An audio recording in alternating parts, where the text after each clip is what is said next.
Bismillahirrahmanirrahim. Assalamualaikum warahmatullahi wabarakatuh.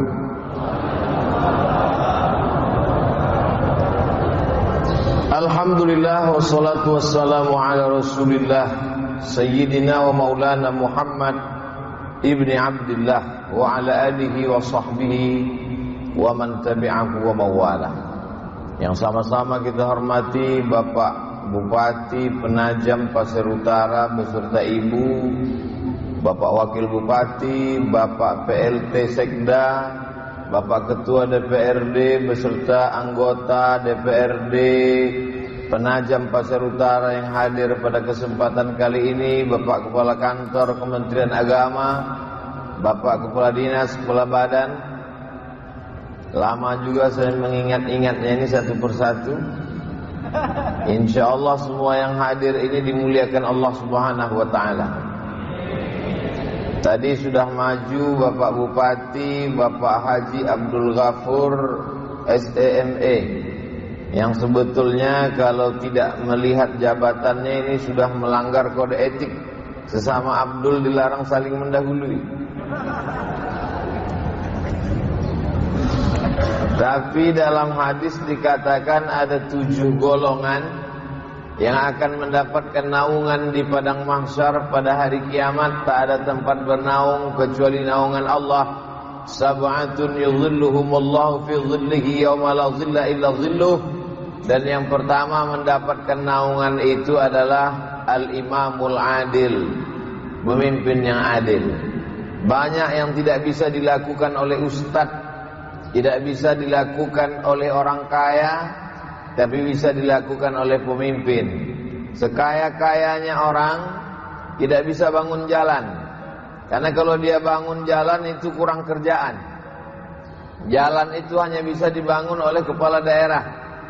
Sekonglomerat-konglomeratnya orang dia tidak perlu mengaspal jalan, tapi jalan itu dibangun oleh pemimpin. Cukup dengan tanda tangannya. Yang banyak lubang hari itu dia tunjuk, tertutup, selesai. Kalau Abdul Somad yang menunjuk, makin banyak lubangnya. Begitulah yang bisa dilakukan oleh seorang pemimpin. Beberapa tahun yang lalu saya tausiah subuh di Balikpapan. Selesai itu dibawa sarapan pagi ke rumah di atas bukit warna kuning bersama jamaah. Waktu itu dikatakan kepada saya, Ustaz Somad, ini Pak Fulan tak lama lagi akan mencalonkan diri dalam pemilihan, apalagi menjadi bupati. Rasanya semua sudah cukup. Rupanya ada sesuatu yang tidak bisa dilakukan oleh siapapun. Dan hari ini saya mendengar ceritanya, bagaimana bisa membelikan baju seragam anak sekolah satu kabupaten. Itu hanya bisa dilakukan bupati. Bagaimana bisa memberikan pelayanan kesehatan gratis satu kabupaten. Bagaimana memberikan biaya sekolah gratis.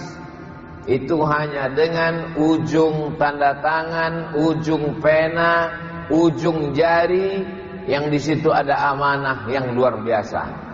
Mudah-mudahan seluruh bupati, gubernur, wali kota, pemimpin yang diberikan amanah bisa memakai amanah itu menjadi amal soleh insyaallah.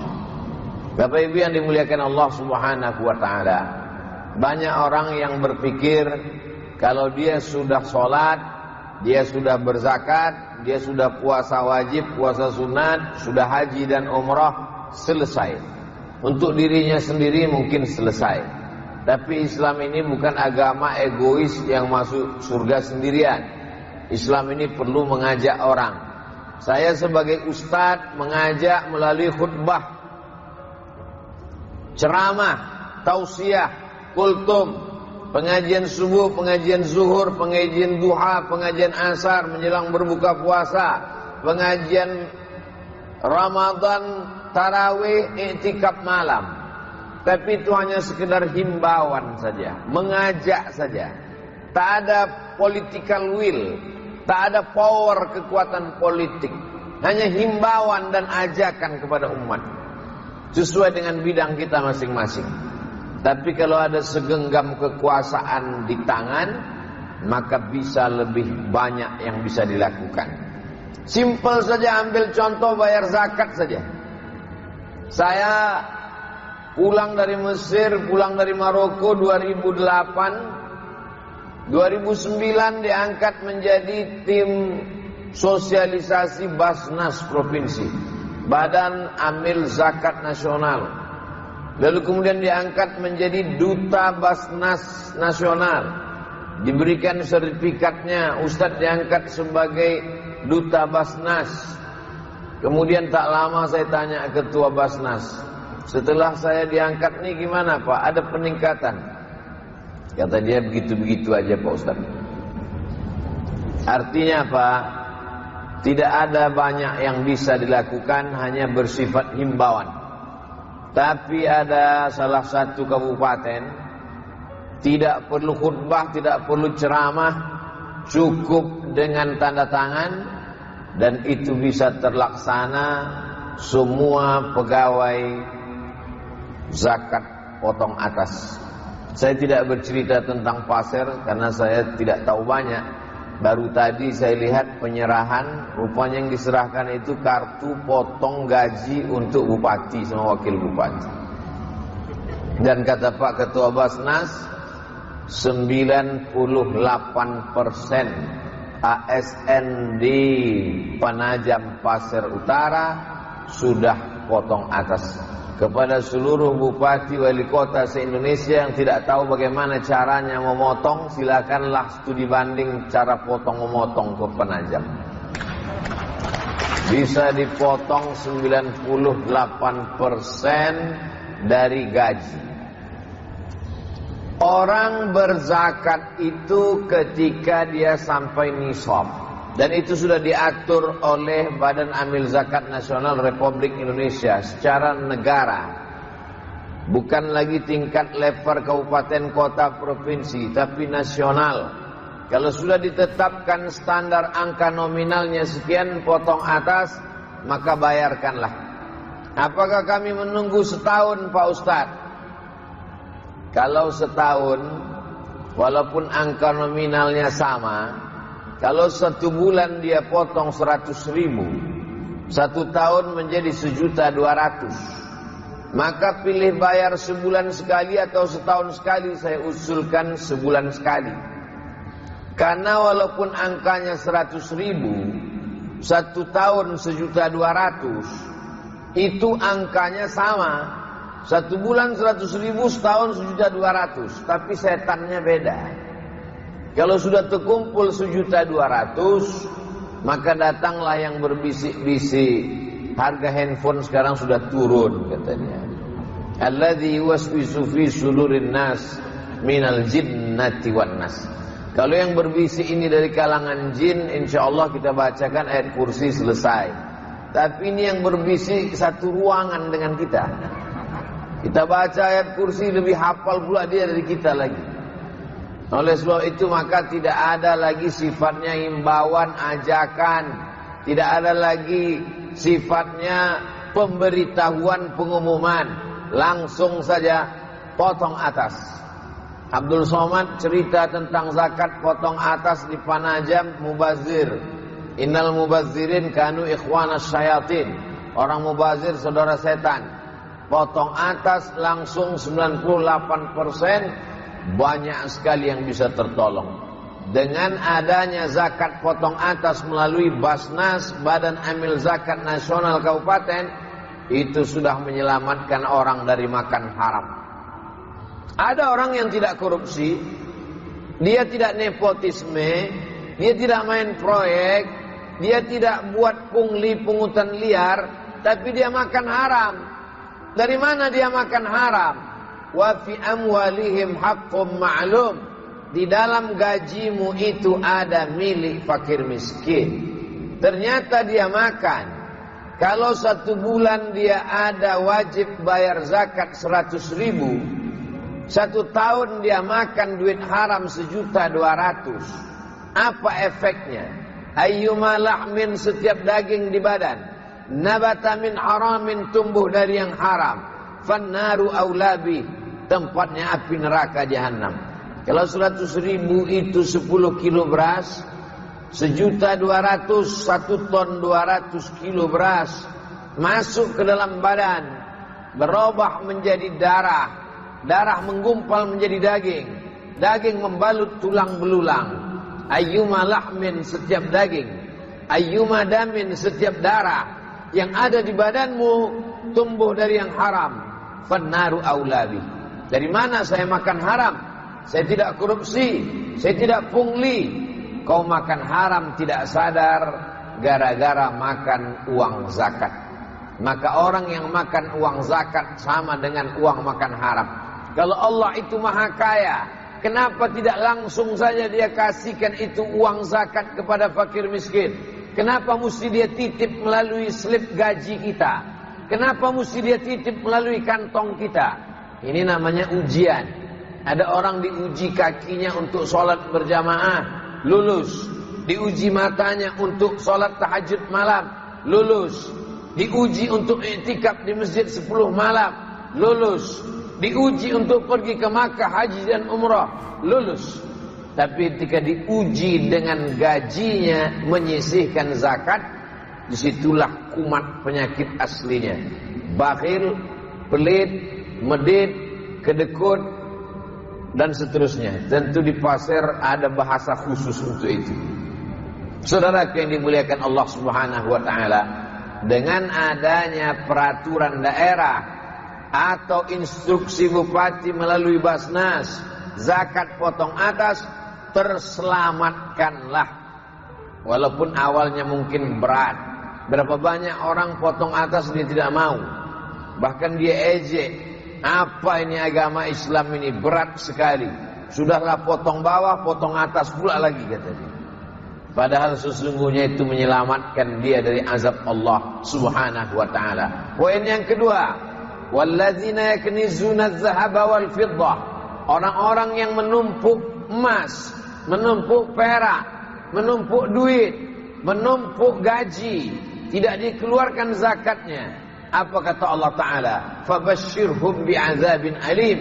Sampaikan kepada mereka kabar gembira tentang azab yang amat sangat menyakitkan. Azab kenapa disebutkan kabar gembira? Azab tentunya ancaman, tapi bunyi kalimatnya di situ, fabashshirhum, berikan mereka kabar gembira, karena mereka tidak layak untuk mendapatkan kabar gembira surga, menyia-nyiakan amanah gaji. Sampaikan kepada mereka kabar gembira azab. Ada 3 azab yang diberikan kepada mereka. Yawma yuhma 'alaiha, dipanaskan emas perak uang gaji mereka itu, fatukwa bihajibahuhum, ditimpakan ke kening, wa junubuhum, usus, wa zuhuruhum, pundak. Ada 3 anggota tubuh yang kena efek menumpuk zakat. Jibahuhum, kening, junubuhum, usus, zuhuruhum, pundak. Sebagian ahli tafsir mengatakan itu di akhirat. Ternyata di dunia sudah ada efeknya. Kening, usus, pundak. Kening, stres, depresi, suntuk, tak tahu, galau saja entah apa yang membuat, gara-gara makan zakat. Yang kedua, usus, lambung, mah akut, tiba-tiba gembung, semua sudah masuk tetap terasa lapar. Kemana-mana bawa tas, disangka orang isinya laptop, rupanya roti gabin. Usus dipotong, kanker usus dan lain sebagainya.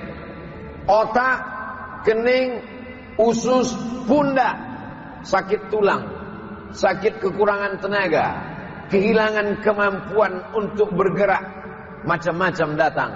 Kenapa? Karena uang zakat itu kalau tidak dikeluarkan, dia akan keluar dengan caranya sendiri. Uang zakat bukan uang kita, milik orang lain. Kalau tidak dikeluarkan, sedaya upaya kita simpan, dimasukkan ke dalam laci, dimasukkan ke dalam lemari, dimasukkan ke dalam kamar, dimasukkan ke dalam rekening bank. Dia akan keluar dengan caranya sendiri. Bisa dalam bentuk sakit, bisa dalam bentuk musibah, bisa dalam bentuk kelaparan, bisa dalam bentuk kerugian. Lebih banyak daripada yang kita simpan. Yang tidak percaya, tes, coba sendiri, kita lihat tahun depan.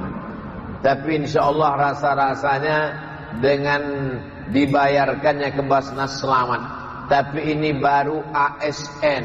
Bagaimana dengan perusahaan-perusahaan? Bagaimana dengan bisnismen? Bagaimana dengan usahawan? Bagaimana dengan investor-investor? Belum bisa diikat oleh ikatan yang ketat sebagaimana ikatan untuk ASN. Tapi insya Allah kesadaran kita cerdaskan umat melalui ceramah tausiah. Umat ini diselamatkan melalui dua jalur. Jalur atas dengan aturan, dengan undang-undang, dengan perda, perbub, perwaku. Dari bawah melalui khutbah. Tapi melalui khutbah umat tidak bisa dicerahkan. Kenapa? Khutbah Idul Fitri tak jadi terlaksana karena Covid. Di beberapa daerah solat Jumat pun tidak terlaksana. Dulu ada pengajian, sekarang pengajian tertutup. Tadi Pak Bupati mengatakan Ustaz Abdul Somad di masjid kita tidak bisa ramai. Memang sudah begitu di beberapa daerah. Kenapa? Karena protokol kesehatan. Saya menduga ini sudah ramai sekali. Karena di beberapa daerah memang kita perwakilan-perwakilan saja. Semuanya online. Mudah-mudahan nanti kita masuk surganya tidak online. Saudaraku yang dimuliakan Allah Subhanahu wa taala. Azab yang ketiga bagi orang yang tidak mau berzakat. Dia angkat tangannya ke langit berdoa, ya Rab. Rajulun, ada seseorang, as'as, rambutnya kusut, akbar, berdebu. Kenapa rambutnya kusut? Karena dia tidak mandi. Kenapa rambutnya berdebu? Karena dia takut menyisir. Kenapa tidak dia sisir? Karena kalau dia sisir rambutnya gugur, dia bayar dam. Dia sedang ihram, dia sedang umrah, dia sedang pakai pakaian ihram, tawaf dan sa'i. Dia tidak mandi, takut menyisir rambutnya, karena kalau gugur bulu dari badannya, dia akan kena denda. Di tempat yang suci, dalam ibadah yang suci, diangkat tangannya berdoa ke langit, ya Rab, ya Rab. Doanya tak dikabulkan Allah. Apa sebab doa tak dikabulkan Allah? Padahal berada di tanah suci, dalam ibadah yang suci, di samping Ka'bah, dekat dengan tempat suci. Mengapa doanya tak dikabulkan Allah? Ada 4 sebab. Mat'amuhu haram, makanannya haram. Masrabuhu haram, minumannya haram. Malbasuhu haram, pakaiannya haram.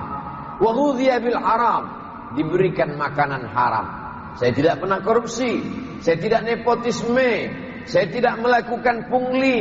Kapan saya makan haram? Akibat tadi tidak membayar zakat. Alhamdulillah yang sudah membayar zakat, bersyukur kepada Allah. Yang belum membayar zakat, segera kartu bisa diurus. Tapi tentu kartunya tidak sebesar kartu Pak Bupati dan Wakil Bupati tadi. Itu kartu secara simbolis untuk menunjukkan kepada masyarakat bahwa kita taat pajak dan juga taat zakat. Apa beda pajak dengan zakat, Pak Ustaz? Pajak dipungut oleh negara, dibayarkan kepada seluruh warga negara, tidak melihat agamanya. Selama dia warga negara Kesatuan Republik Indonesia, dia bisa menikmati pajak. Tapi zakat tidak demikian. Zakat hanya dinikmati oleh 6, 7, 8. Siapa dia? Innamas shadaqatu lil fuqara wal masakin wal 'amilina 'alaiha wal mu'allafati qulubuhum wa fir riqab wal gharimin wa fi sabilillah wa ibnis sabil. Yang ketujuh, fi sabilillah. Fi sabilillah, semua jalan mengagungkan agama Allah mendapatkan zakat. Makanya anak-anak Malaysia dulu, teman-teman kami waktu kuliah di Kairo, hidupnya makmur, naik taksi, duitnya banyak. Kenapa? Karena mendapatkan zakat dari kerajaan Selangor, dari Kelantan, dari Kedah, dari berbagai macam tempat mereka di Malaysia. Alhamdulillah, saya mendapat video, 3 kiriman video dari adik-adik kelas saya di Kairo. Ternyata mereka juga mendapatkan beasiswa dari Pemda Kabupaten Penajam Pasir Utara. Ini jangan-jangan ustadznya menggada-gada. Ada, masih ada, saya simpan videonya. Paket pula habis.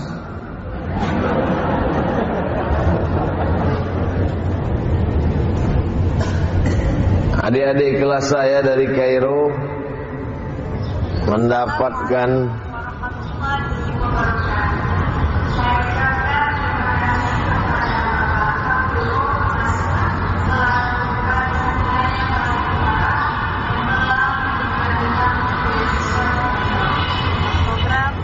kami mendapatkan beasiswa. Nanti saya share ke grup-grup bapak-bapak, ibu-ibu. Mereka sedang belajar di Kairo. Saya ketika mendapat video ini sakit hati saya. Karena saya 4 tahun di Mesir tak ada seperak pun dapat beasiswa. 4 tahun di Mesir berangkat tidak diantar, pulang tidak dijemput, tak dikirim duit seperak pun. Setelah pulang diundang ceramah ke Pemda, apa kata mereka? Inilah kader yang kita kirim dulu. Dalam hati saya, entah siapa yang ngirim. Berapa senangnya hati anak-anak. Mereka akan pulang membangun negeri ini. Tidak seperti Abdul Somad beberapa tahun yang lalu, berangkat 98 pulang 2002. Selesai itu pergi lagi ke Maroko, selesai itu pergi lagi ke Sudan. Tapi memang nasib orang macam-macam. Kalau ada tuah di badan, pasir digenggam menjadi intan. Inilah orang-orang bertuah dari Penajam.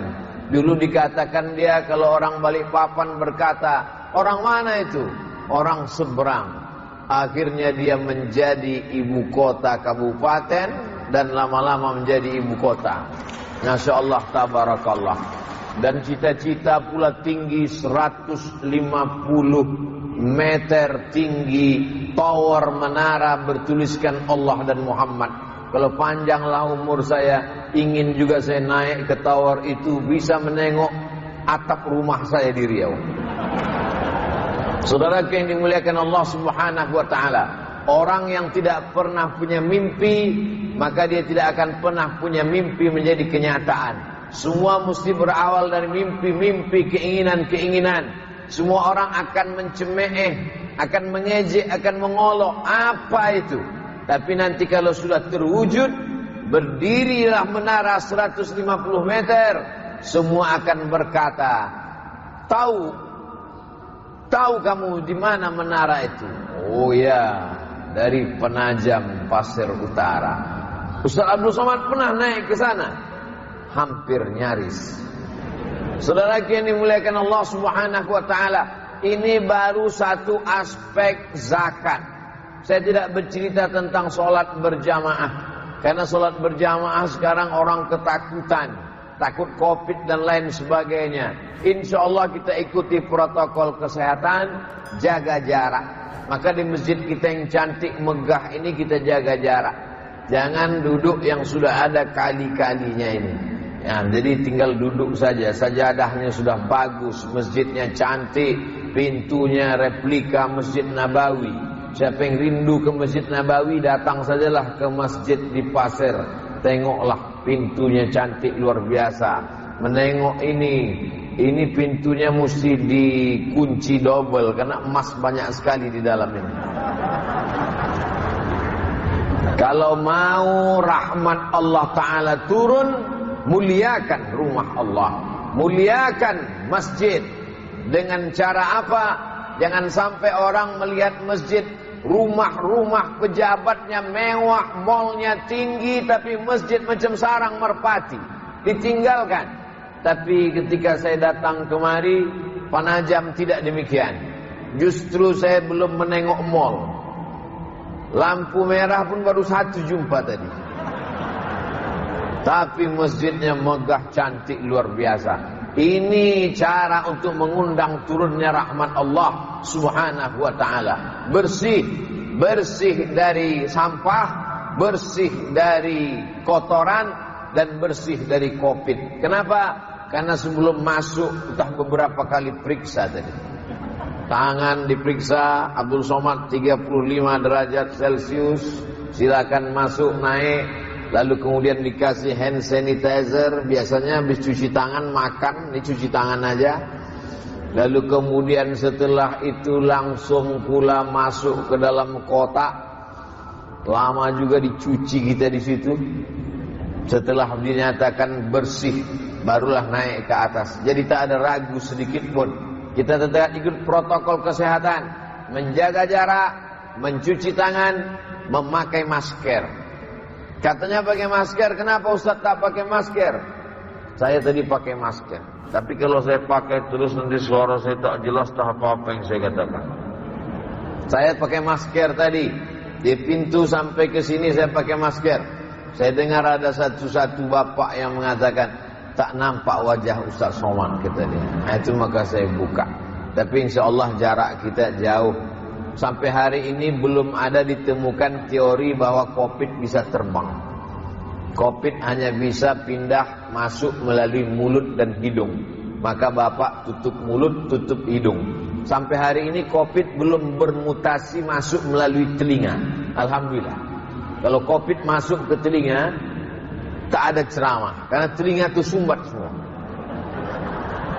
Saudara yang dimuliakan Allah Subhanahu wa ta'ala, sampai kapan COVID ini berakhir? Wallahu alam bisawab. Kalau ditunggu-tunggu kita stres. Kalau ditunggu-tunggu kita depresi. Kenapa? Karena dia tidak nampak di mata, tapi dia ada. Maka caranya tidak lain tidak bukan kita terus aktif, terus bersemangat, terus target-target ke depan. Sebagai kabupaten yang besar, penduduknya 200.000 orang. Maka kalau pegawai ASN Kabupaten Penajam Pasir Utara ini jujur, amanah, maka dia mendapatkan pahala sebanyak 200.000 kali lipat. Ini Ustadz teorinya dari mana? Ini jangan-jangan mengada-ngada saja. Ini hadisnya. Ketika Nabi berkirim surat kepada Kaisar, Aslim taslam, wahai Kaisar Romawi, masuk Islamlah kau, maka kamu akan selamat. Aslim, masuk Islamlah kamu, fa'alaika ajruka marrataini, falakal ajru marrataini. Kalau kau masuk Islam, pahalamu 2 kali lipat. Begitu surat Nabi kepada raja. Nabi berkirim surat kepada Raja Kaisar Romawi. Nabi berkirim surat kepada Raja Persia. Nabi berkirim surat kepada Raja Mesir namanya Jirjis, panggilannya Mukaukis. Di antara isi surat Nabi, kalau kau masuk Islam kau akan selamat dari neraka jahanam. Kalau kau masuk Islam maka pahalamu 2 kali lipat. Pertama sebagai pribadi, kedua, pahala sebagai mengajak masyarakat dan rakyatnya. Oleh sebab itu, bapak-bapak, ibu-ibu, dari mulai bupati, wakil bupati, sekda, PLT, bapak anggota DPRD, ketua DPRD, ketua penggerak PKK, semuanya, kalau amanah, beramal soleh, dapat dirasakan nikmatnya oleh 200.000 penduduk Penajam, maka pahalanya dapat. Tapi tentu dosanya begitu juga. Kelipatan dosanya 200.000 juga. Kalau sampai ada yang berkhianat, kalau sampai ada yang tidak amanah, maka habislah pahala sholatnya, habislah pahala puasa sunatnya, habislah zikir, tahtim, tahlil dan yasinnya, karena yang mengambilnya juga 200.000 orang. Inilah yang dikatakan Nabi SAW, ya'ti yaumal qiyamati bi sholatin. Nanti ada orang pada hari kiamat menghadap Allah, sholatnya banyak sekali. subuh, zuhur, asar, maghrib, isya, qabliyah, ba'diyah, idul fitri, idul adha, gerhana matahari, gerhana bulan, salat tarawih, salat isyraq, salat awabin, salat tahajud, salat witir. Banyak sekali salat sunatnya. Wasiyamin, puasanya juga banyak. Puasa Ramadan, puasa 6 hari di bulan Syawal, puasa Senin Kamis, puasa Ayyamul Bait, puasa Nabi Daud. Sedekahnya juga banyak sekali. Zakat, infak, sedekah, wakafnya banyak sekali. Tapi ternyata amal-amalnya itu diambil oleh orang-orang yang dia khianati. Orang mengantri mengambil sholatnya, yang satu mengambil puasanya, yang satu mengambil hajinya, yang satu mengambil umrohnya, yang satu mengambil bacaan Qur'annya. Akhirnya faniyat hasanatu, amalnya habis. Semua amal-amal solehnya di dunia itu habis. Sementara yang ngantri masih panjang. Bayangkan saja yang mengantri 200.000 orang, rakyat Kabupaten Pasir, Penajam Pasir Utara, masih panjang mengantri. Lalu kemudian apa yang terjadi? Mau diambil pahalanya sudah habis. Ukhidat khatayahum, diambil dosa mereka. Dosa orang yang dia khianati, dosa orang yang dia zalimi, dosa orang yang dulu dia buat susah, dosa orang yang dulu dia buat lama-lama. Kalau bisa dipersulit, kenapa dipermudah? Maka diambil dosa mereka, turihat ilaih, dicampakkan kepada dia, summa turiha finnar, lalu dia pun dimasukkan ke dalam neraka jahanam.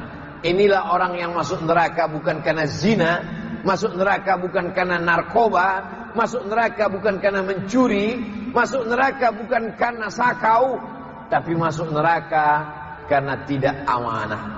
Maka apa yang dilakukan pada hari ini, pembinaan spiritual aparatur sipil negara di lingkungan pemerintah Kabupaten Penajam Pasir Utara untuk menyegarkan lagi ingatan kita, karena mungkin kita lupa. Tadi saya sebelum kemari singgah di rumah Pak Bupati, saya lihat di dinding banyak sekali foto-foto, tapi rupanya foto itu kalau dilihat dari dekat ada tulisan tangan. Tuh ada tulisan tangan. Untuk apa jabatan ini? Saya tidak bertanya. Saya kemana-mana kalau bertamu ke rumah orang saya lihat aja. Saya tidak tanya. Karena masa Ustadz nanya? Ustadz itu ditanya, bukan bertanya. Saya tunggu yang punya rumah cerita. Oh, rupanya ini sengaja ditulis untuk mengingatkan. Jadi setiap kali foto itu dilihat, diingatkan oleh tulisan kita sendiri, jabatan ini untuk apa yang akan dipertanggungjawabkan di hadapan Allah Subhanahu wa taala. Ini penting.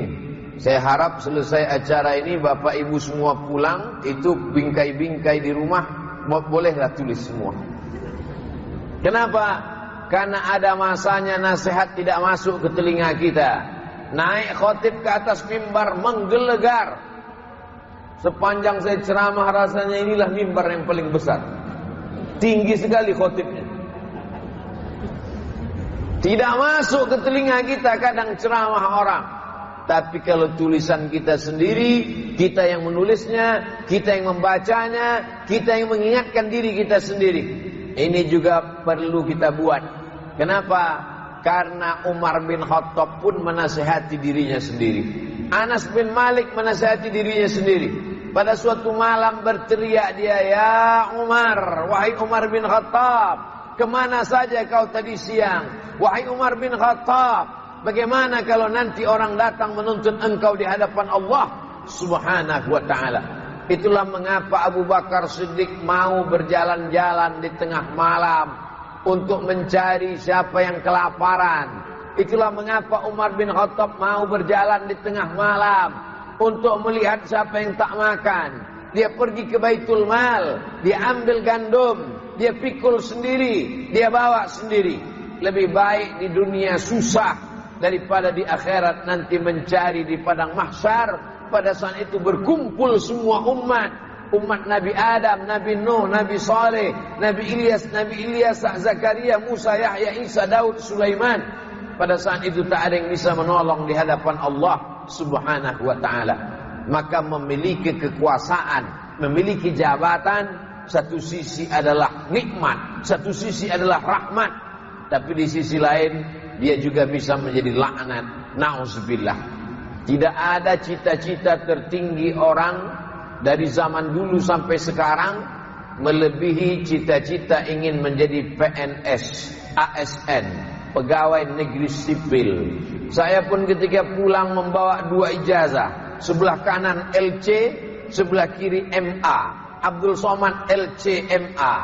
Tapi apa kata almarhumah ibu saya? Kau LCMA tapi tak PNS. Ternyata meminang anak gadis orang pun terhalang kalau kita tidak PNS. PNS ini luar biasa. Kalau ada orang mengatakan bahwa amal jariah itu 3 Pak Ustadz. Yang pertama shadaqatun jariyah, yang kedua ilmu yang bermanfaat, yang ketiga anak yang soleh. Ada satu lagi, PNS. Karena PNS sudah mati, gajinya tetap mengalir. Oleh sebab itu PNS menjadi cita-cita tertinggi. Ini nampaknya Ustaz Somad gelisah karena tidak lulus PNS. Saya lulus PNS, bersih, tidak menyogok, tidak pakai orang dalam, ikut lulus tes. Lalu kemudian saya pun menjadi PNS. NIP saya 1997, sudah lupa ujungnya. Saya menjadi pegawai pada tahun 2009. Jadi NIP saya itu 2009, keluar 2019. Ditakdirkan Allah hanya 10 tahun saja mengabdi kepada negara. Tapi bagi saya pengabdian tidak hanya saat menjadi PNS. Hari ini pun saya tetap mengabdi di masjid, di musola, di rumah Quran, di mana saja menjadi pengabdian. Tapi bapak-bapak ibu yang sudah dituliskan Allah Subhanahu wa taala, pengabdian bapak ibu adalah di pemerintahan kabupaten ini, maka jadikan ini sebagai amal soleh. Ada orang yang ketika dia sholat dia amat sangat khusyuk, takut dia bergerak, digigit semut pun telinganya dia tahankan menunggu salam, takut dia sholatnya batal. Ada orang yang saat di masjid dia sangat khusyuk, sholat duha sangat khusyuk, tapi ketika di kantor dia amat sangat menyia-nyiakan amanah. Orang seperti ini pemahamannya tidak betul. Dia anggap beda kerja antara masjid dengan kantor. Kalau di masjid beribadah, kalau di kantor tidak. Kalau sedang sholat beribadah, kalau sedang kerja tidak. Padahal dalam Islam diajarkan semua hidup ini adalah ibadah. Berangkat dari rumah, pergi pagi pulang petang, masuk jam 8 pulang jam 4, cek log pagi, cek log siang, maka sesungguhnya itu juga adalah ibadah. Tapi bedanya ini ibadah yang sifatnya mahdhah. Salat, zikir, baca Quran, bayar zakat, pure, original, murni 100% ibadah. Tapi masuk kantor, keluar kota, urusan, buat laporan, program ke depan, visi misi, maka ini juga adalah ibadah, tapi bukan yang pure murni ibadah. Dia adalah aktivitas bernilai ibadah. Makan juga ibadah. Kalau disebut nama Allah maka makan itu menjadi ibadah. Allahumma barik lana fima razaqtana wa qina azabannar. Tidur pun ibadah. Tidur itu berubah menjadi ibadah ketika disebut nama Allah. Bismika Allahumma ahya wa amun. Musafir pun menjadi ibadah. Bapak ibu ada tugas ke Jakarta, ada urusan ke kantor dinas, ada urusan di kementerian, maka dia menjadi ibadah dengan syarat menyebut nama Allah. Bismillahirrahmanirrahim. Allah la haula wala quwata illa billah. Lalu di antara ibadah ini mana yang bisa menolong kita di hadapan Allah? Kita tidak tahu. Boleh jadi solat kita tidak menolong kita karena tidak khusyuk. Boleh jadi zakat kita tidak menolong kita karena tidak ikhlas. Tapi orang yang pernah kita permudah urusannya, orang yang kita mudahkan urusannya, man yassara an mu'sirin, siapa yang memudahkan urusan orang di dunia, yassarallahu anhu yaumal qiyamah, dimudahkan Allah urusannya pada hari kiamat. Man farraja an muslimin kurbatan min kurabid dunia. Orang yang memudahkan satu urusan makhluk Allah di dunia, satu kesulitan, farrajallahu anhu kurbatan min kurabi yaumil qiyamah, dimudahkan Allah untuknya satu urusan dari urusan hari kiamat. Kita masih banyak urusan lagi Bapak Ibu, urusan sakaratul maut, urusan menghadapi pertanyaan mungkar nakir, urusan azab kubur, urusan bangkit dari kubur padang mahsyar, urusan menunggu pengadilan mahkamah Allah Subhanahu wa taala, urusan meniti titian siratal mustaqim, urusan menimbang amal, urusan bagian kitab, dibagi kitab catatan amal baik buruk kita, urusan hisab, sampai akhirnya kita lulus semua itu. Mana solat kita belum tentu memudahkan, zikir kita belum tentu, tapi ketika kita beramal, ikhlas menolong orang, melepaskan kesulitan orang, membantu, maka sesungguhnya kalau dikatakan kita sebagai pelayan masyarakat, sesungguhnya kita sedang melayani diri kita sendiri karena memudahkan urusan kita di hadapan Allah Subhanahu wa taala. Bapak Ibu yang dimuliakan Allah Subhanahu wa taala, PNS menjadi nikmat. Banyak orang menganggap biasa-biasa saja. Kalau Bapak Ibu mau tahu PNS itu nikmat apa tak nikmat, tanyalah sama orang yang tes PNS 10 kali tak lulus-lulus. Betapa dia nikmat itu baru terasa nikmat kalau dia tidak ada pada diri kita. Telunjuk ini kita tidak anggap dia sebagai nikmat. Kapan dia terasa nikmat? Ketika dia luka, ketika dia terkilir, ketika dia patah, ketika dia putus, na'udzubillah, baru terasa nikmat. Begitu juga dengan ini, lulus PNS setahun, 2 tahun, 5 tahun, 10 tahun, gaji mengalir, kerja tak kerja, gaji tetap ada, maka orang menganggap, ini biasa-biasa saja. Tapi ketika orang lulus, tidak lulus bertahun-tahun, atau dia pernah kena skor, atau dia sakit terbaring, maka sesungguhnya teguran-teguran Allah itu datang untuk mengingatkan kita. Karena nikmat itu ketika kita putar keran air mengalir, ketika kita putar keran air mengalir, kita menganggap keran air tidak nikmat. Tapi begitu kita putar mati, barulah kita sadar nikmat sedang putus. Ketika kita petik tepi, lampu hidup.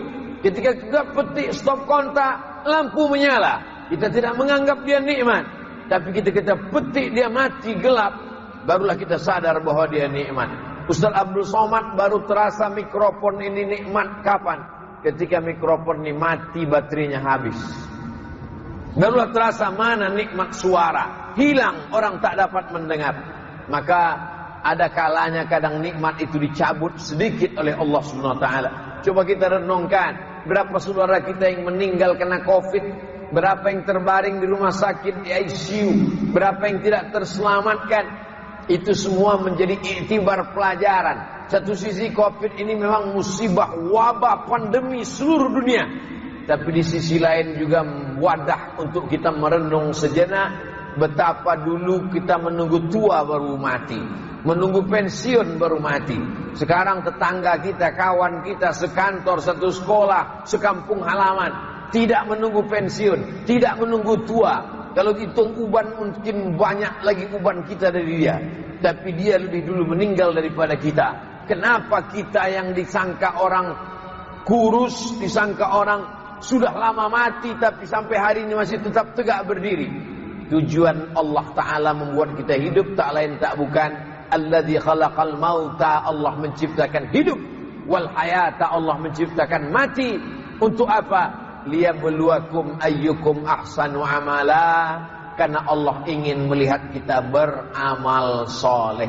Bagi yang down, kurang bersemangat, menganggap hidup ini biasa-biasa saja, bersemangatlah. Karena dengan semangat itu kata Allah Ta'ala melalui lisan Nabi Muhammad SAW, la ta'jaz, jangan merasa lemah, la ta'jaz, jangan merasa lesu, bersemangat. Kenapa? Karena sampai masanya kita tak lagi bisa beramal, Sampai-sampai penghuni neraka itu berkata, Rabbana absarna, mata kami sudah melihat azab neraka, wa sami'na, telinga kami sudah mendengar pekikan teriakan mereka, farji'na, balikkan lagi kami ke dunia ya Allah.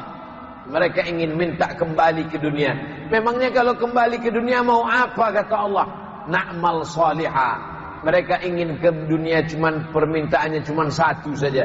Na'mal salihah. Kami ingin beramal soleh.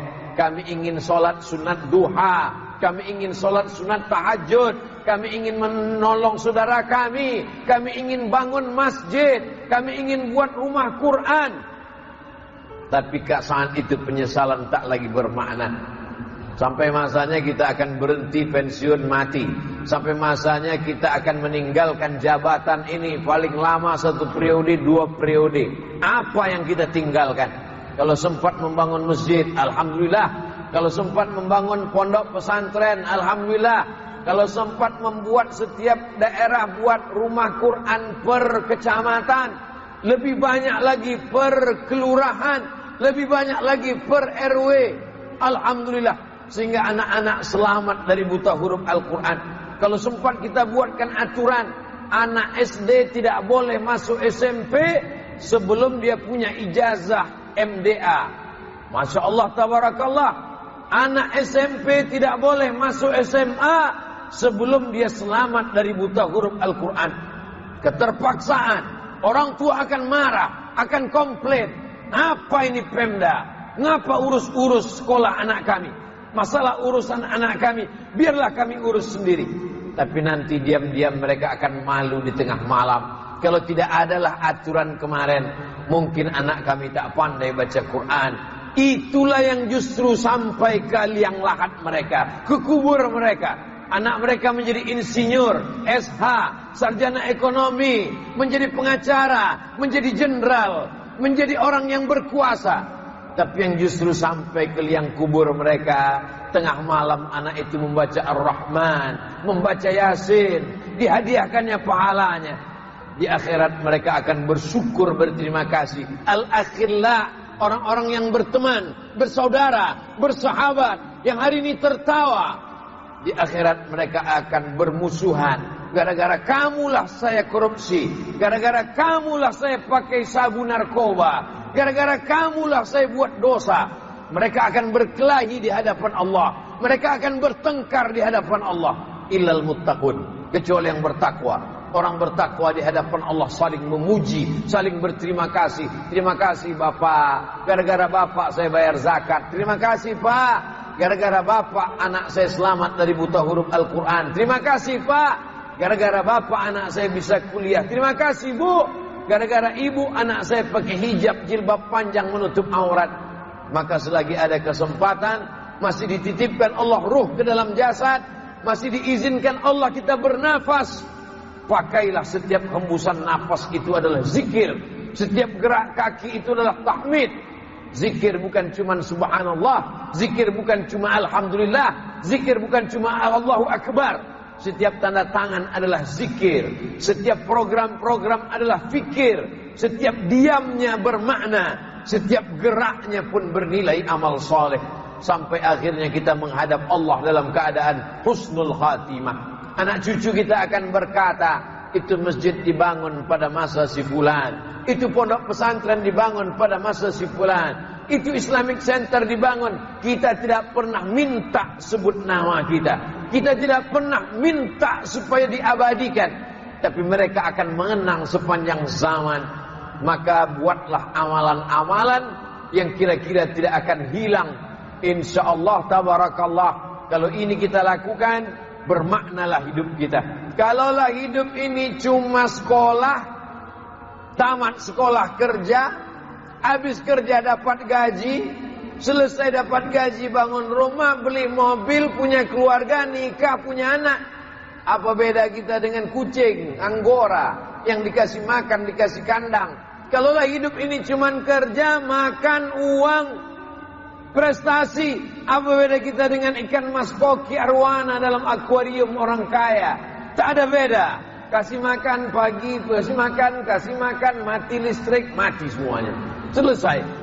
Hidup ada cita-cita, hidup ada visi misi, menegakkan, mensiarkan agama Allah, menampakkan kebanggaan, sehingga nanti sampai masanya anak cucu kita bangga menjadi seorang muslim, bangga menjadi orang penajam, bangga menjadi orang yang di kampung halamannya ada menara 150 meter, bangga menjadi orang yang masjidnya besar, megah dan mewah. Kamu dari mana?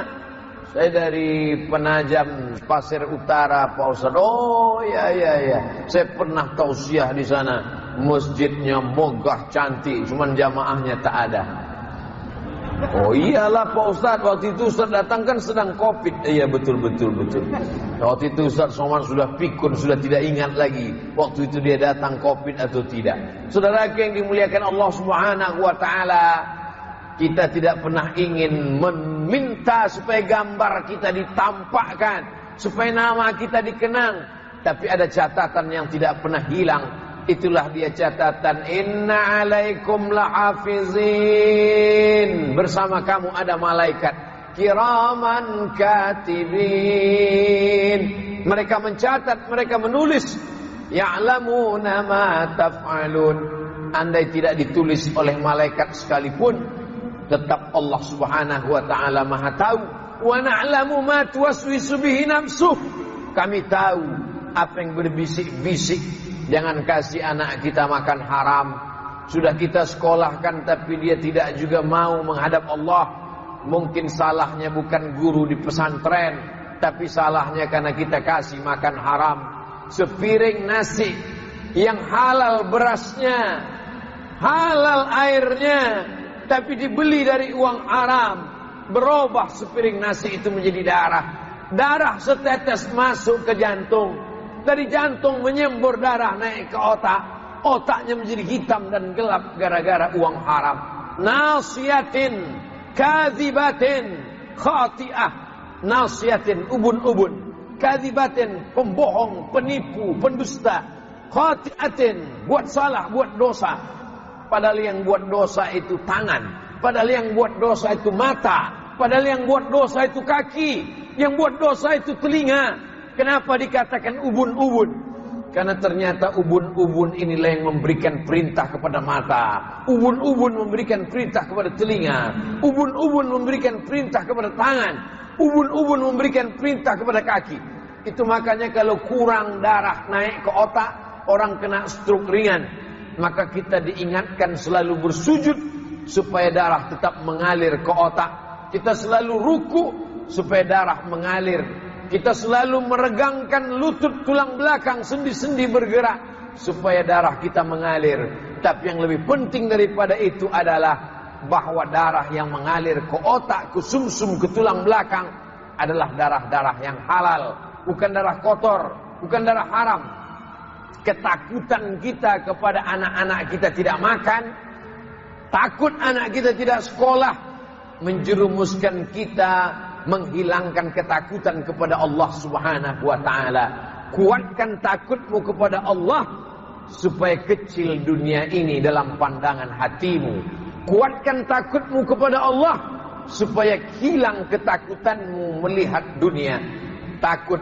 Semua orang yang makan haram, kerja haram, pungli haram, korupsi haram, itu semua berawal dari ketakutan. Takut nanti kalau pensiun tidak makan, takut nanti anak-anak tidak sekolah, takut nanti kalau dia tidak. Padahal kita selalu berkata ya Rabb. Ketika kita katakan ya Rabb, saat itu kita sedang mengatakan tiga. Ya Rabb, Engkau yang menciptakan aku. Ya Rabb, Engkau yang mengatur hidupku. Ya Rabb, Engkau yang memberi aku rezeki.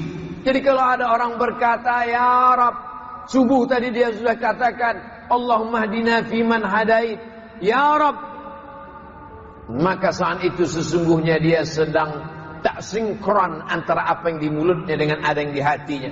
Di mulutnya dia katakan ya Rabb, kau beri aku rezeki, tapi di hatinya dia ragu tentang rezeki pembagian Allah Subhanahu wa taala. Di mulutnya dia katakan ya Rabb, kau yang menjaga aku, tapi di hatinya dia ragu, apa iya Allah menjaga aku sampai mati?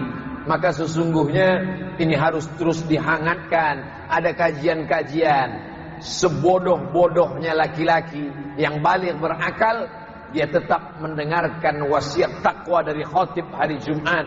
Khatib berpesan, ittaqullah, wahai laki-laki yang ada di masjid, takutlah kepada Allah. Lalu perempuan tidak mendengar wasiat itu. Ya, perempuan menunggu di rumah. Dia tunggu suaminya pulang sholat Jumat. Setelah itu suaminya pun berpesan, wahai istriku, khatib tadi mengatakan, takutlah kau kepada Allah. Perasaan Jumat yang lalu itu juga pesannya. Iya, karena isi khutbah itu cuma itu yang kuingat. Takutlah kau kepada Allah Subhanahu wa ta'ala. Kenapa demikian? Karena seorang istri mendengarkan ucapan suaminya. Seorang suami walaupun dia pejabat, walaupun dia penguasa, dia mendengarkan khatib. Khatib pula mendengarkan dari guru-gurunya, gurunya mendengarkan dari gurunya, sampai kepada tabi'in mendengarkan kepada sahabat, sahabat mendengarkan kepada Sayyidina Maulana Muhammad sallallahu alaihi wasallam. Pasir Penajam, Pasir Utara akan tetap dilindungi Allah. Syaratnya cuma 2 saja, tak banyak. Walau anna ahlal qura amanu, kalau penduduk negeri ini pertama beriman, yang kedua wattaqau, bertakwa. Kalau kau beriman, percaya kepada Allah, bertakwa, buah dari imanmu kau takut kepada Allah, takut makan haram, takut kerja haram, takut buat haram, takut buat maksiat, la fatahna alaihim barakatin, akan kami bukakan barakah-barakah minas sama, dari langit, wal ard, dari bumi. Walakin kadzabu, tapi kalau kau dustakan ayat-ayat kami, kata Allah, akhadnahum, kami cabut nikmat ini berubah menjadi laknat, maka tak ada yang tersisa kecuali hanya hidup yang hampa. Hidup pernah sejenak berjalan di atas muka bumi Allah, rumah kantor, rumah kantor, rumah kantor, rumah kantor, pensiun, stroke, sakit, mati, selesai. Apa yang pernah kita petik dari hidup? Jalan sana, jalan sini, jalan sana, jalan sini, selesai, mati. Ustaz Abdul Somad juga begitu, ya. Dari Pekanbaru pergi ke Jakarta, pergi ke Balikpapan, pergi ke Pasir, pergi ke Penajam, pergi ke Samarinda. Habis itu juga akan mati. Kita semua akan mati menghadap Allah. Masalahnya bukan mati. Banyak orang sekarang berani, saya berani mati Pak Ustaz. Tidak berani pun mati juga. Mau berani tak berani tetap mati. Yang jadi masalah adalah apa bekal yang kau bawa menghadap Allah Subhanahu wa ta'ala. Kalau hanya gara-gara kerja sholat tinggal, ingat, saat kau mati, penggantimu sudah siap menggantikan. Jangankan saat kau mati, saat kau masuk ICU pun jabatanmu sudah digantikan orang. Kalau gara-gara kerja lalu kemudian tinggal puasa, ingat, man mata, siapa yang mati, wa alaihi siyamun, punya hutang puasa, soma anhu waliyuhu, dia tetap punya hutang, puasanya wajib digantikan ahli warisnya.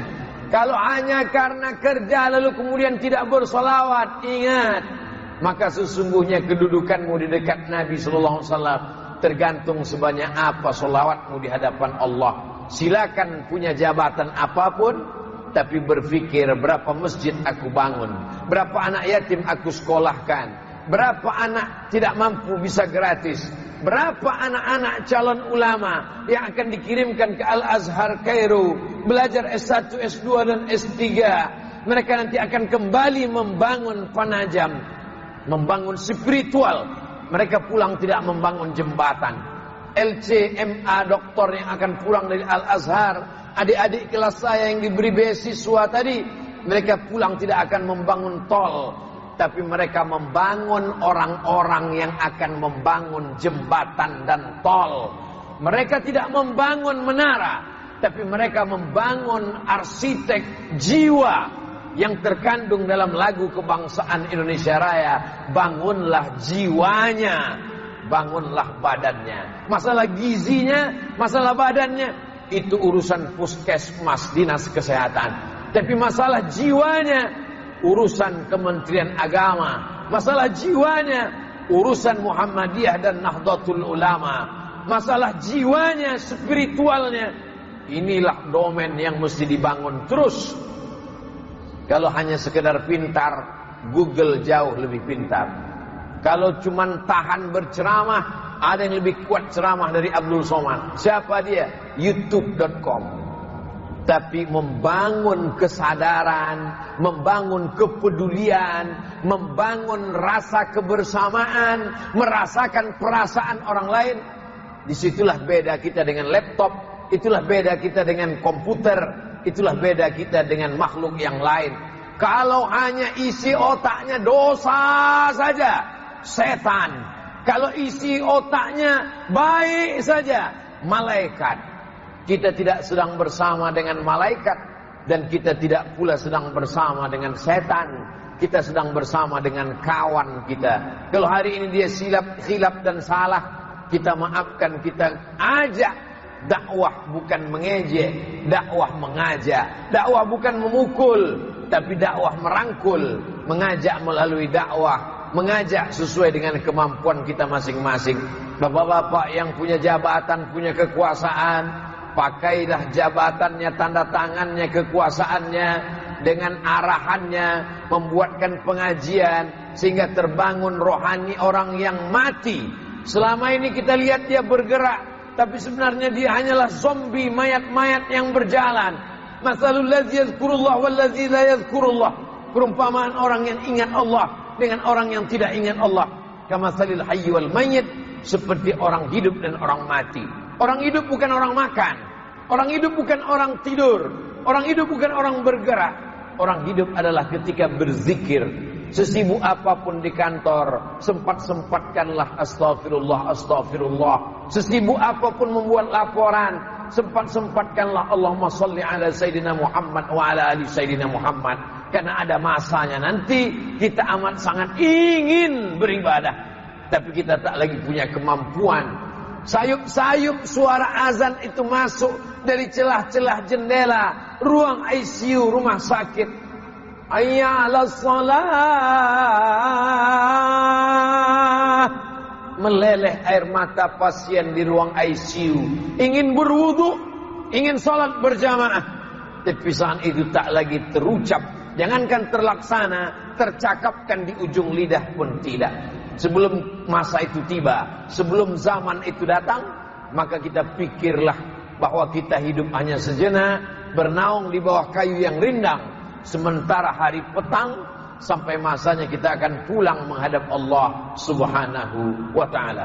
Itulah yang dapat disampaikan oleh Al-Fakir Abdul Somad pada kesempatan pembekalan pembinaan spiritual aparatur sipil negara. Mudah-mudahan kita semua selalu mendapatkan naungan ridha dan rahmat Allah Subhanahu wa ta'ala.